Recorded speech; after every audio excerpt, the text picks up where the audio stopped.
5 a.m.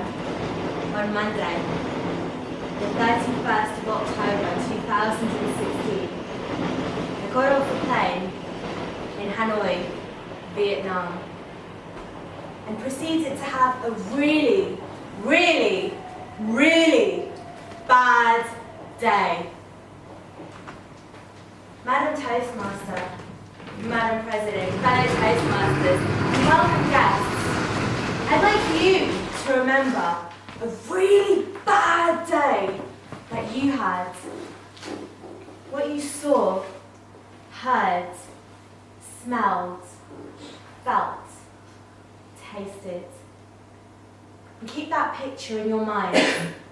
Perhaps, by the end of my speech, you may think differently about your bad day. On the 31st of October 2016, my hands were shaking, my brain was blurry, and my stomach was sick.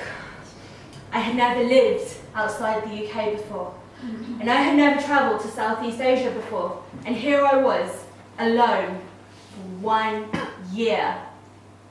Adrenaline ran through me as thick as blood, for I was 5,743 miles away from home. How was I going to cope? At 8 a.m., I reached my Airbnb and couldn't sleep.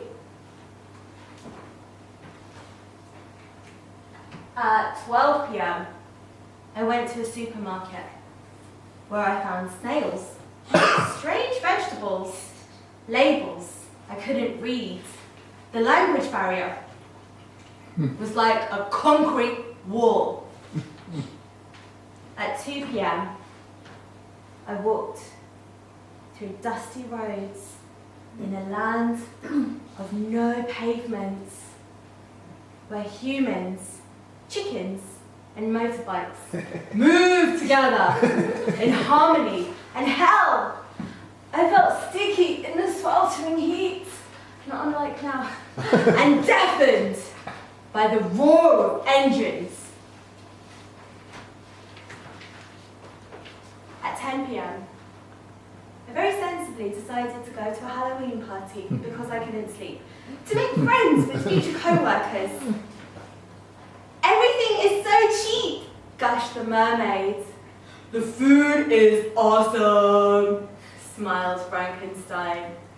The people are so friendly, laughed the unicorn. I felt like an alien, even where I knew the language. What was wrong with me? At 2 a.m., I got lost in the alleyways leading back to my Airbnb.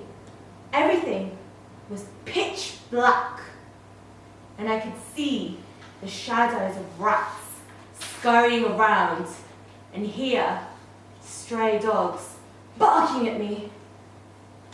That day ended with me crying in terror down the phone to my parents, then best friend, 5,743 miles away from me. My hands were shaking, my brain was blurry, my stomach was sick. How was I going to cope? Remember your bad day. What you saw, heard, smelled, felt, tasted. Why is it that we remember these bad days? Okay, it's not working. That we remember these bad days in such sharp detail. From an evolutionary perspective, being able to recall fearful events is crucial for our survival. When we were cavemen, it was important to know that the lions had sharp teeth, so our memories prioritized this information so we could stay away from the lions next time. However, this repeat prioritization of negative events can sometimes lead us to take on beliefs that aren't that useful. From that day, I could have formed a belief of, this always happens to me, or I'm not smart enough to travel, or The world is a dangerous place. Instead, I now see that day as a day of empowerment, as well as a really, really, really bad day. Because I later asked myself, Zainab, what do you choose to learn from the 31st of October 2016? And actually, I learned a lot from that day and that year. The main thing was that I could survive, then thrive, and then enjoy myself 5,743 miles away from home. And of course, I'm not the only one who's chosen to learn from really bad days. When her train from Manchester to King's Cross was delayed, J.K. Rowling chose to immortalise the characters of Harry, Ron and Hermione. When an apple fell on him, Sir Isaac Newton chose to see it as more than just a bump on the head. And when she was furiously rejected by the matchmaker, the Disney character Mulan chose not to fit in and become a female fighter instead. So run your memory through your mind again like a film, remembering what you saw, heard, smelled, felt, tasted.